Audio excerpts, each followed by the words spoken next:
Hello बच्चों, let's read the given question. The question says the motion of a particle is given by x equals to a sin omega t plus b cos omega t. The motion of the particle is option A not simple harmonic, option B simple harmonic with amplitude a minus b by 2, option C simple harmonic with amplitude a plus b by 2, option D is simple harmonic with amplitude under root a square plus b square. So check करते हैं कि whether which condition should be satisfied for a particle to be in simple harmonic motion. So simple harmonic motion में रहने के लिए एक important condition है, that is restoring force. और जो फोर्स होती है पार्टिकल को जो मीन पोजीशन की तरफ खींचती है, that should be minus time of के x. That is displacement and जो फोर्स है दोनों ही अपोजिट डायरेक्शन में होना चाहिए. इसको एग्जांपल के तौर पे इस तरीके से समझा जा सकता है. अगर ये है हमारा मेन पोजीशन और हमने पार्टिकल को इस तरफ खींचा है, ठीक है ना, फोर्स इस तरफ लगी है, बट यहाँ पे क्या हो रहा है कि लेट्स से पार्टिकल अब यहाँ पहुंचा, अब इसको एक फोर्स अपनी तरफ यानी मीन पोजीशन की तरफ अब खींचना स्टार्ट कर दे, that is this force, and हमने इसको डिस्प्लेस किया टुवर्ड्स राइट, बट फोर्स जो restoring it will be acting on the leftward direction. Similarly अगर हम उसे यहाँ पे इस तरफ डिस्प्लेस करें, तो restoring force will be acting on this side, ठीक है ना. दैट इज रिस्टोरिंग फोर्स हमेशा मीन पोजीशन की तरफ होनी चाहिए. So that is what we are defining over here, that is f should be equals to minus k x. अब k तो यहाँ पे कांस्टेंट है, so just we can say force will be proportional to minus k x. जितना ज़्यादा displacement होगा उसके opposite direction में उतनी ही फोर्स लगेगी इन द अपोजिट डायरेक्शन, ठीक. So that is the condition. अगर ये कंडीशन को इक्वेशन सेटिस्फाई करती है, तो we can say it will be a simple harmonic, ठीक. अब उसके बाद एम्पलीट्यूड चेक करना है, so we can easily check that too. So उसको हम मैथमेटिक्स से सॉल्व कर सकते हैं. जस्ट यहाँ पे हमें ये कंडीशन फर्स्ट ऑफ ऑल पता होनी चाहिए. सो इसके लिए हमें यहाँ पे जो इक्वेशन गिवन है, that is x equals to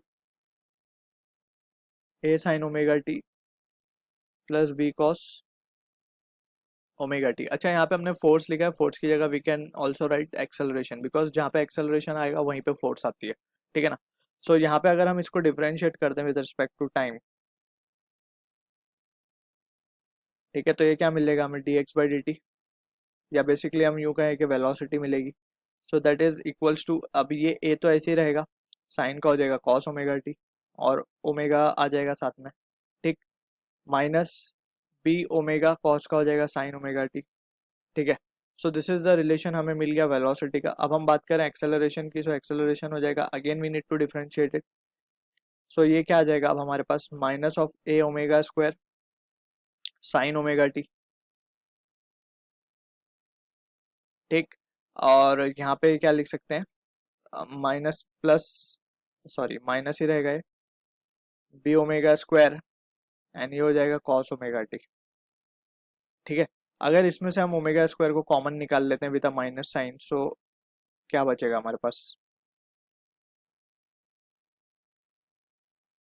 a sine omega T minus of, sorry plus of B cos omega T. अगर हम ध्यान से देखें, so it is nothing but it is x only, ठीक है ना, तो ये तो एक्स ही है. So we can clearly see के एक्सेलरेशन आ चुका है proportional to minus x, so it will be a simple harmonic motion. So option A को तो हम डिस्कार्ड कर देंगे. अब जस्ट हमें एम्पलीट्यूड पता करना है कि इसका एम्पलीट्यूड कितना होना चाहिए, ठीक है. So for calculating amplitude we can say now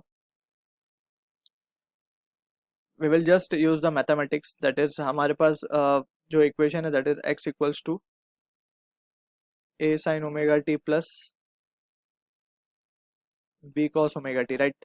अब इसको हम क्या करते हैं ना, वी कैन सी के जो इसके कोएफिशिएंट है sine omega t cos omega t, उसको वी कैन राइट, उससे ही हम दोनों तरफ डिवाइड कर देते हैं, that is under root of a square plus B square करके, divide and multiply basically,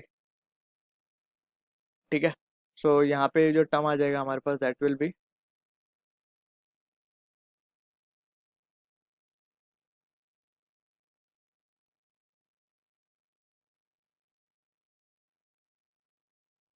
similarly यहाँ पे भी वही चीज कर सकते हैं हम.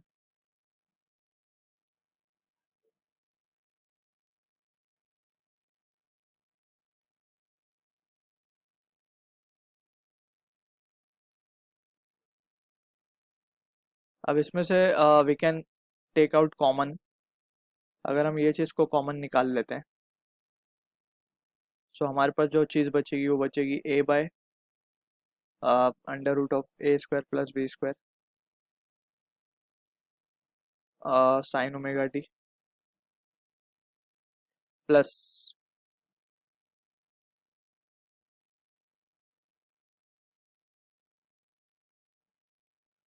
अब यहाँ पे वी कैन सी कि अगर हम ये टर्म को और ये टर्म को स्क्वायर करके ऐड करते हैं, ठीक है ना, सो हमें 1 मिलेगा आंसर।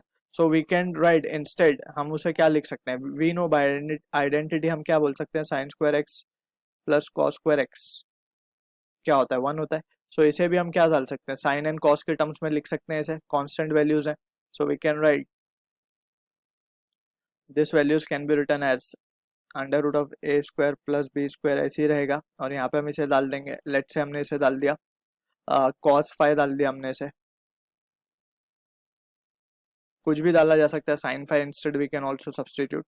तो ये हो गया cos five sine omega t plus ये हो जाएगा sine five cos omega T, ठीक है। ये बन गया sine a cos b plus cos a sine b, यानी साइन ए प्लस बी का फॉर्मूला आ गया है।